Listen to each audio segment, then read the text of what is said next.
ফিলিস্তিনের ইয়া আল্লাহ যিনারা আছেন জীব প্রতিরোধেরা আছে আল্লাহ তাদেরকে আপনি পূর্ণ শক্তি দান করুন। ওই জালিম ইহুদিদেরকেই আপনি নাস্তা নাবুদ করিয়া দিন মাওলাইকে। আয় আল্লাহ, এখানে যারা আমিন আমিন বলিতেছে সবাই মা বাবা আদি করিয়া পূর্বপুরুষ দিনারা ইন্তেকাল করিয়া কবরে শায়িত। আয় আল্লাহ, তিনাদেরকে আপনি নাজাতের ব্যবস্থা করিয়া দিন। এই পবিত্র মোবারক সময়ের ইজ্জতের বরকতে মাওলা তিনাদেরকে আপনি নাজাত দান করুন।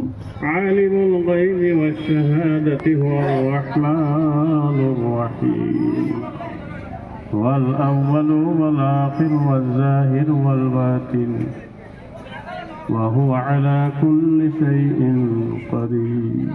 আয় আল্লাহ, যত আসহাবে সুফা তাবাইন তাবাইন মুহাদ্দিসিন মুফাসসিরিন চার তরিকার সঠিক যত মুহাদ্দিস শাইখ আছে সবাই ইয়া আল্লাহ কবর মুবারক ইয়া সওয়াব পৌঁছিয়া। আয় আল্লাহ, সারি দুনিয়ার মুসলমানকে আপনি হেফাজত করুন। ফিলিস্তিনের ইয়া আল্লাহ যিনারা আছেন জীব প্রতিরোধেরা আছে আল্লাহ তাদেরকে আপনি পূর্ণ শক্তি দান করুন। ওই জালিম ইহুদিদেরকেই আপনি নাস্তা নাবুদ করিয়া দিন মাওলাইকে। حي على الصلاة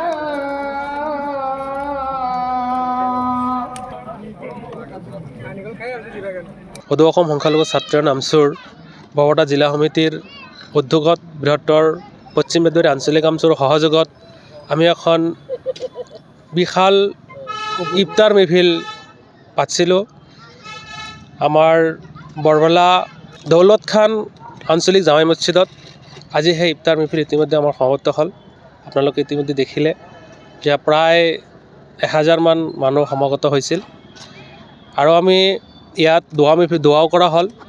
আমাৰ এই অঞ্চলৰ বিশিষ্ট শিক্ষক তথা ধৰ্মীয় গুৰু তেখেতে আমাৰ মোনাজাত ধৰি বিশ্ব শান্তিৰ কাৰণে দোৱা কৰিলে যে আমাৰ আজিৰ এই ইফতাৰ মেহফিলৰ জৰিয়তে বিশ্ব শান্তি যাতে শান্তি ঘূৰাই আহে, শান্তি অটুট থাকে, তাৰ লগতে ভাৰতবৰ্ষৰ লগতে অসমত, বিশেষকৈ আমাৰ অসমত যে আমি হিন্দু মুছলিম জৈন খ্ৰীষ্টান বিভিন্ন জনগোষ্ঠীৰ মানুহে যে আমি একত্ৰিতভাৱে ইয়াতে বসবাস কৰি আছোঁ, আমি যে যি এনাজৰী ডালত বসবাস কৰি আছোঁ যাতে আমি ইয়াতে কটকটীয়াভাৱে ভালদৰে সুন্দৰকৈ যাতে আমি একেলগে থাকি এক মানে বৰ অসম গঢ়িব পাৰোঁ, সুন্দৰকৈ অসমখন যেন এক সৌষ্ঠৱ সৌন্দৰ্যভাৱে চলিব পাৰোঁ, তাৰ এখন দোৱা কৰি এখন বাৰ্তা আমি প্ৰেৰণ কৰিব বিচাৰিছোঁ।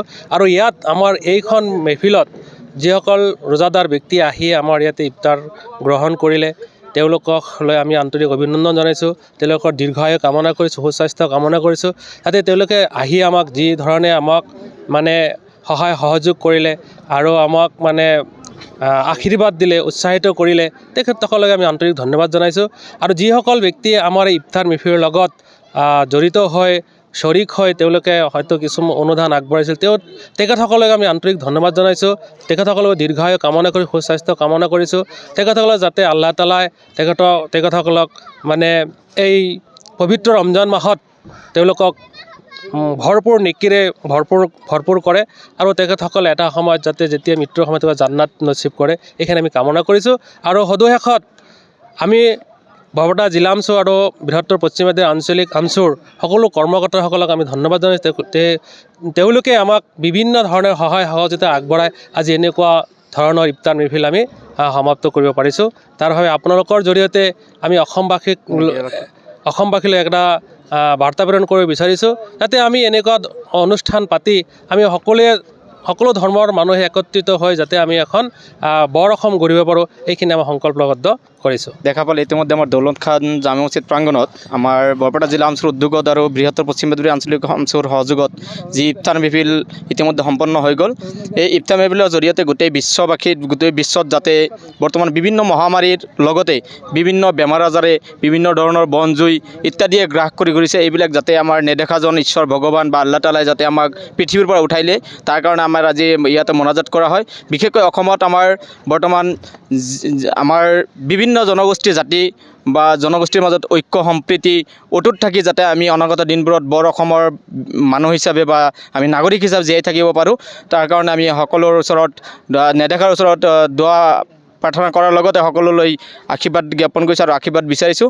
তাৰ লগতে বিশেষকৈ আপোনালোকক সংবাদ মাধ্যমক আমি বিশেষকৈ ধন্যবাদ এইকাৰণেই দিবই লাগিব যে এখেতসকল হৈছে গণতন্ত্ৰৰ চতুৰ্থ স্তম্ভ আৰু আপোনালোকে যে আমাৰ এই বিশ্ব শান্তিত অটুট থকাৰ কাৰণে ভাতৃত্ববোধ অটুট থকাৰ কাৰণে বিভিন্ন সময়ত এই ৰমজানৰ ইফতাৰৰ নিউজসমূহ আপোনালোকে আজি আপোনালোকৰ মিডিয়াৰ জৰিয়তে যে ৰাজনৈতিক নেতাসকলে যিয়েই নকওক কিয় কিন্তু সাংবাদিক বন্ধুসকলে যেনেকুৱাকৈ ভাতৃত্ববোধ বজাই ৰখাৰ কাৰণে আজি দুৰ্গা পূজাই হওক, ঈদেই হওক, ইফতাৰেই হওক, বিভিন্ন ধৰণৰ নাম প্ৰসংগই হওক, বিভিন্ন ধৰণৰ কীৰ্তনেই হওক, আপোনালোকে যে আজি সামাজিক মাধ্যমৰ জৰিয়তে গোটেই অসমবাসীৰ লগতে বিশ্ববাসীৰ বুকুত যে আপোনালোকে ভাতৃত্ববোধৰ পৰিচয়টো দাঙি ধৰি আছে তাৰ কাৰণে সাংবাদিক বন্ধুসকলক বিশেষকৈ অসম আৰু সৰ্বভাৰতৰ সংবাদ মাধ্যমকো আমি ধন্যবাদ জ্ঞাপন কৰিছোঁ। তাৰ লগতে সকলোৰে পৰা আশীৰ্বাদ বিচাৰিছোঁ যাতে অনাগত দিনবোৰত আমছুৱে অসমৰ বিভিন্ন সমস্যাৰ লগতেও জাতীয় সমস্যাসমূহৰ যাতে গোটেই পৃথিৱীৰ বুকুত দাঙি ধৰিব